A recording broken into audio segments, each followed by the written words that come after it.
Hi again guys, and welcome to another look back into the past of the Forza franchise once again, now with Forza Motorsport 3 in particular. This, as an overall series of reviews, is going to be pretty much the shortest of all of the Forza look-backs, the retro throwbacks if you will, because quite simply, Forza 3 has fewer unique cars than the other Forza games. Many of the cars that were on here were either already featured or were featured after, such as on Forza 4, and some are even featured until this day of course. But the cars that were unique to Forza 3 were not bad, not at all. Some of them were actually very good. One of my personal favourites is of course the Cadillac Pirelli World Challenge race car, which we discussed recently, and even the Ferrari 550 GTS is also a great race car, which unfortunately was just removed at Ferrari's request. So there are some great unique cars on the game, and this is a little bit different from that, because for sure it is a great car, but the way in which it's different is that this R390 is not a completely different model, which is what we would usually feature, something that's totally unique, like a unicorn. This is more so just a different version of an existing car, one which has been featured on plenty of Forza games. The R390, in both road and race form, has been pretty heavily featured in both the Forza and Gran Turismo franchises. This one though, not so much. It has been featured on Gran Turismo, but not for a long time. Gran Turismo 2 is the most recent game to feature it, and on Forza, this is the last game to feature it. So why am I featuring the car? Well, mainly because I actually quite like this version. It's not necessarily a car that offers anything radically different to the probably more recognisable Calsonic version, which tends to be the car that's on most games, even up to recent times on Gran Turismo, up to the 6th game at least.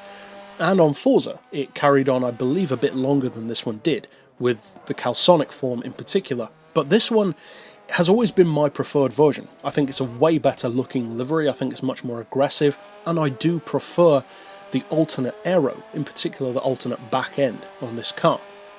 Because the R390 comes in two forms. You've got this sloping down back end, and you've got the upturned ducktail version. Now the ducktail is the better known one, that's what the road car has, whereas this one doesn't. This one has what I would call a much more venty back end. There's lots of vents all over the place, it's kind of asymmetrical, but I think it looks pretty good. Of course, that's me personally. I'm sure there are plenty of people who prefer the ducktail. I could see why. This isn't necessarily a pretty back end, I just prefer it because it's got more to it. The other one's kind of minimal, whereas this one's very chunky. It also fills out the profile of the car to make it a much more deep looking vehicle. The body itself looks deeper and chunkier. Also the side intakes and the side skirts are different on this version as well, and I just prefer the look of it personally. As far as performance goes though, there's not a huge difference between this and the traditional Calsonic version, because the specs for instance are very similar. I believe, if I recall correctly, that the PI level is fractionally different, but not by much. This one I believe might even be the higher, again if I remember rightly.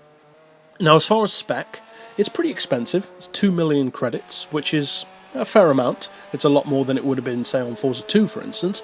But at the same time, you can understand why. It's an iconic car. It's a very competitive car. It didn't actually win at the Le Mans, but it was a strong car nonetheless. The engine is a 3.5 litre.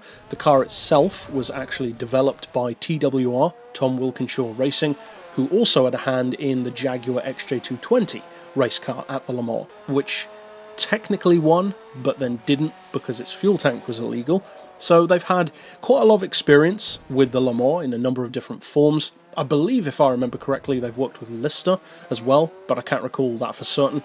And as far as this car goes, the R390 is one of those cars which, I'm not sure if you guys would agree with this or not, but for me, it's a car that's easily left to the wayside, if you want to think of it that way. Because with racing games, you tend to start a franchise with the back-to-basics heroes, if you will. And both the Forza and Gran Turismo franchises did this. You start with the ones that people know and love. The Toyota GT1, the Nissan R390, in some cases the Mazda 787B. And both franchises did that.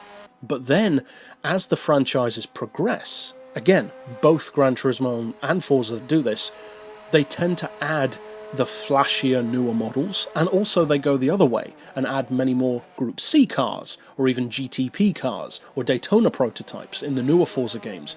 And so, as you keep adding these spicy new vehicles to catch people's attention, the legends, or at least some of them, can get left to the wayside. Now, some of them are so blisteringly good, like the 787B, that people still use them, and still love them. The Toyota GT1 as well is a widely loved model.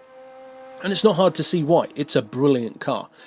The R390, though, is in kind of a strange place, because it's technically a really good car, especially in the Gran Turismo franchise, where up until Gran Turismo 3, it was pretty much the best Le Mans car in the game. But there weren't a huge amount to choose from. Likewise with the older Forza games, it was a force to be reckoned with, but now that you've got the diesel prototypes and various other older and newer ones, your Sauber C9s, your Porsche 962s, and even on this game, it's started to fall to the wayside, at least for many players. So the question is it actually worth your time to go back to driving an R390 when you have all of these new kids on the block, in effect, and also older ones as well, which are just newer to the game and more enticing? Well, yes and no, because strictly speaking, the R390 is not the best in class. It's a lot heavier, for instance, than the Porsche 911 GT1, or the Toyota GT1 even, certainly a lot heavier than the Mazda 787B, but then again, most things are. It weighs 1,000 kilos, that's 1 European ton, so it's far from being the lightest of Le Mans cars. It does have 650 horsepower, straight out of the bat, turbocharged engine, 3.5 litre, 521 pound-feet of torque, so the spec sheet is good, certainly good enough to win, even though it didn't, but that weight is quite a bit higher. And having an extra 100 kilos of ballast, in effect, compared to something like a Toyota GT1, will never be a good thing, especially through high-speed corners, because the extra weight will increase the centrifugal force, or the centrifugal force, depending on where you live, in the States or in Europe, and that will have an effect on your lap times. Now, the advantage of an R390, I would say, is that although it is a GT1 prototype, very much so, it actually handles in a very touring car kind of way, or in a similar way as well to a Daytona prototype, and it actually looks quite similar to a Daytona prototype as well, that much more rounded, bigger body style, whereas most of the other prototypes became more and more minimal with lots of intakes, whereas the R390 looks like a car, not like a bodied Formula vehicle. So, as far as that side of the handling goes, it's actually a very forgiving prototype. Now, this one compared to the Calsonic, there isn't a huge difference in terms of the way it performs. But this is a version which, beyond just having the livery, I would like to see return, because it is an icon, just in a slightly different way. So, overall, that's it for this particular pick. Of course, I'll see you guys next time, and for now, as always, thanks for watching.